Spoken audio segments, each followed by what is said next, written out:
Você já ouviu a expressão fulano de tal é de sorte? Aquele cara tem muita sorte, tudo que ele faz dá certo.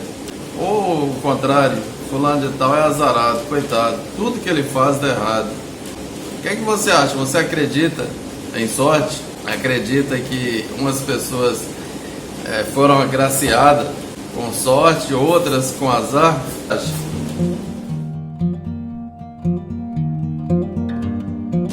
Em um vilarejo havia um garoto que tinha um sonho. O sonho daquela criança, daquele menino, era ter um cavalo de raça, um puro sangue. E ele falava para os seus amiguinhos, ele falava naquele vilarejo, e todos imaginavam, falavam, coitado dessa criança, nunca vai ter um cavalo puro sangue, porque um cavalo puro sangue é muito caro. Só que certa vez, mercadores vieram trazer seus produtos naquele vilarejo para negociar, para vender. Enquanto os moradores ficavam ali olhando os produtos para comprar, aquele garoto ficava olhando os cavalos dos mercadores, cavalos de raça, puro sangue, admirando. Um dos moradores falou para o mercador, essa criança, o sonho dele é ter um cavalo puro sangue. No outro dia, antes de ir embora, aquele mercador chamou a criança e falou, tem um potro que ele está com a pata machucada. A nossa viagem é longa, vamos para outros locais vender os produtos. Certamente, esse potro, você é filhote, ele não vai aguentar a viagem, vai morrer no caminho. Então, como eu sei que você tem um sonho de ter um cavalo de raça, eu vou te dar esse potro, nesse filhote, você cuida dele, e quando ele crescer, você vai ter um puro sangue, um cavalo de raça. Aquela criança ficou muito alegre, muito contente, levou o potro para casa, fez uma cerca. Aí os moradores foram na casa daquele menino e falaram para o pai dele, seu filho realmente tem muita sorte, ele tinha um sonho de ter um cavalo de raça e logo mais vai ter. Aí o pai dele ouviu e falou, sorte ou azar, só o tempo dirá. Passado um tempo, aquele potro cresceu, já era agora um cavalo, passou uma égua selvagem naquele vilarejo, arrebentou a cerca e fugiu com aquela égua selvagem. Quando a criança acordou, não tinha mais o seu cavalo de raça. Os moradores foram até a sua casa e falaram para o seu pai, coitado, seu filho tem muito azar, tinha um sonho e agora perdeu o cavalo de raça que ele queria. Aí o seu pai ouviu e falou para ele, sorte ou azar, só o tempo dirá. Passado um tempo, aquele cavalo retornou com a égua selvagem e com um filhote. Agora aquele rapaz tinha 3 cavalos, né?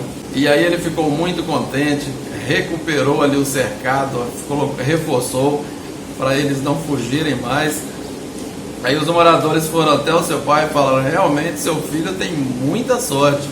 Tinha um sonho de ter um cavalo de raça, agora ele tem 3. Aí o seu pai ouviu e falou, sorte ou azar, só o tempo dirá. Passado um tempo, o filho resolveu domar aquele cavalo, domesticar, para andar nele. E aí quando ele selou o cavalo e montou naquele cavalo, o cavalo nunca havia cavalgado, o cavalo começou a pular, aquele rapaz caiu, quebrou a perna. E agora ele tinha que ficar 30 dias deitado com a perna para cima. Os moradores mais uma vez foram à sua casa e falaram para o seu pai, nossa, seu filho é muito azarado, ele agora está com a perna quebrada e vai demorar para se recuperar. O seu pai ouviu os moradores e falou, sorte ou azar, só o tempo dirá. Naqueles dias o país estava em guerra. Vieram oficiais do exército recrutar os jovens para a guerra. Todos os jovens daquele vilarejo foram recrutados, menos o rapaz, porque ele estava com a perna quebrada. Aí os moradores mais uma vez foram até a casa do seu pai e falaram, nossa, seu filho é muito de sorte, porque os nossos filhos tiveram que ir para a guerra, muitos não vão voltar, vão morrer na guerra, e você está aqui com seu filho, ele é muito sortudo. Aí seu pai mais uma vez falou, sorte ou azar, só o tempo dirá. Você percebe que acontecia muitos eventos bons, em seguida eventos ruins, E quando parecia que a coisa ia bem, ficava ruim. Quando parecia que estava ruim, ficava bom. E assim é a nossa vida. Acontece muitas coisas. Eu me lembro que trabalhava em uma empresa muito boa, um salário bom, um ambiente de trabalho espetacular. Mas aquela empresa entrou em crise. E a gente tentando levantar a empresa, aí precisou ter corte e demitir a metade dos funcionários. A metade foram demitidas e para pagar a rescisão tiveram que parcelar em 4, 5, 6 vezes. E a gente que ficou na empresa, nós pensamos, nossa, coitados, né? Que azar, foram demitidos. Mas, passado menos de um ano, aquela empresa faliu e nós que tínhamos ficado na empresa acabamos não recebendo nada. Então, assim, o que parecia ser azar para uns foi sorte, o que parecia ser sorte para outros acabou sendo azar. Então, só o tempo realmente dirá o que é sorte e o que é azar. Esses eventos positivos e eventos negativos acontecem com constância em nossas vidas. A grande pergunta é: como devemos encarar esses eventos, essas coisas que parecem ser bons ou ruins, sorte ou azar? Como a gente encarar essas circunstâncias favoráveis ou desfavoráveis? Existem várias formas da gente encarar circunstâncias. Podemos encarar de uma forma fatalista, ou seja, aquelas pessoas que acreditam que toda a história já está escrita, um criador ou alguém já escreveu toda a história e nada que você fizer pode alterar aquilo, pois todo o enredo já está escrito. E aí você aceita as coisas de uma forma passiva, ou seja, aconteceu, foi o destino e nada que eu possa fazer vai alterar aquilo. Essa é uma crença hinduísta, a religião predominante da Índia, e as pessoas vivem, se organizam em castas ali, classes sociais, e a crença é de que tudo que tem que acontecer, as coisas que acontecem na vida já está escrito e nada pode ser alterado. Há aqueles que encaram a questão da sorte e azar no sentido cósmico, que os planetas se alinharam e você precisa usar uma determinada cor de roupa, não passar debaixo de uma escada, se quebrar um espelho vai ter 7 anos de azar. Enfim, são superstições, né? No futebol tem muito isso, o time dele, a seleção jogou, ganhou, ele estava com a cueca de tal cor, então ele precisa usar a mesma cueca para o time ganhar de novo. É uma superstição, uma magia popular, um folclore, né? Em torno daquilo, aqueles que pensam que é o karma, né? Vidas passadas, então ele está com dificuldade porque e na outra vida ele não foi bom e essas dificuldades é para compensar a outra vida. Então há pessoas que encaram de diversas formas essa questão da sorte, do azar e das coisas que acontecem em sua vida. Eu acredito que nós podemos ser os protagonistas de nossas vidas, podemos tomar a caneta e escrever a nossa própria história.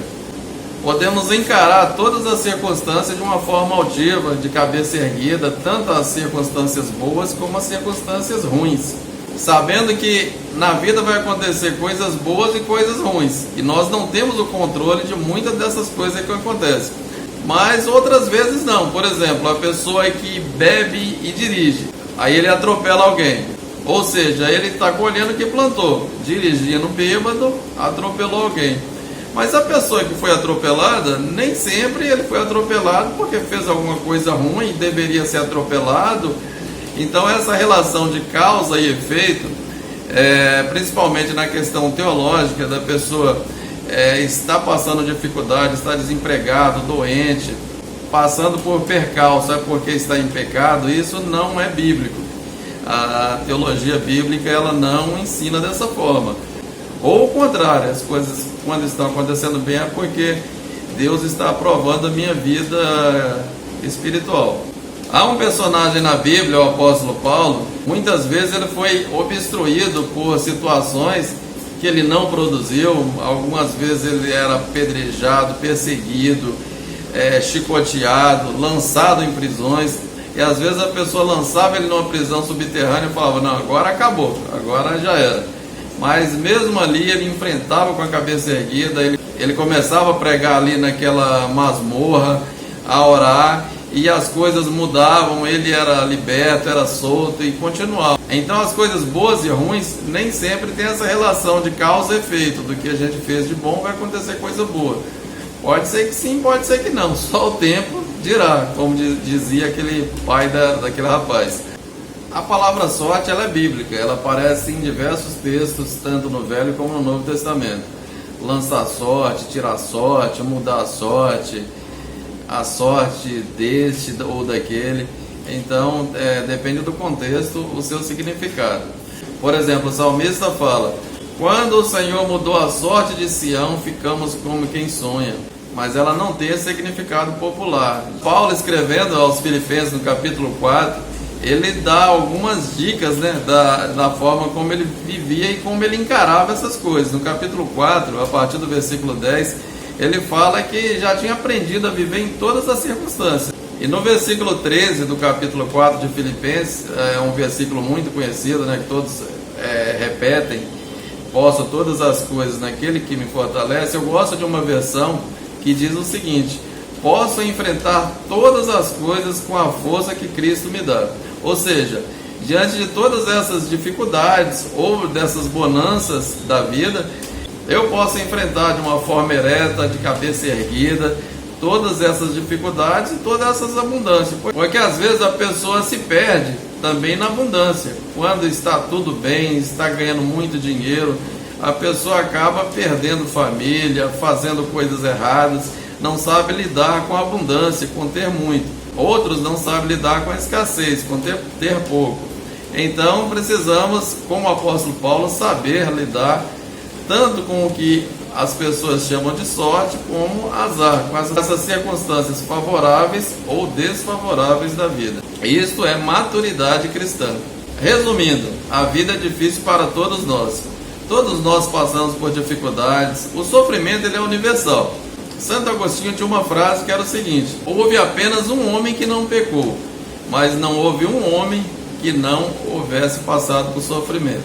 Todos nós sofremos, mas umas pessoas de fato sofrem mais do que o outro, têm a vida mais difícil do que o outro. Então é isso, devemos encarar todas essas circunstâncias de cabeça erguida, tanto as coisas boas como as coisas ruins, sabendo que estamos nesse mundo de passagem. Todas as coisas que são passageiras e todas essas circunstâncias que passamos não são nada comparado com aquilo que Deus preparou para nós, com o porvir, para onde estamos indo, ok?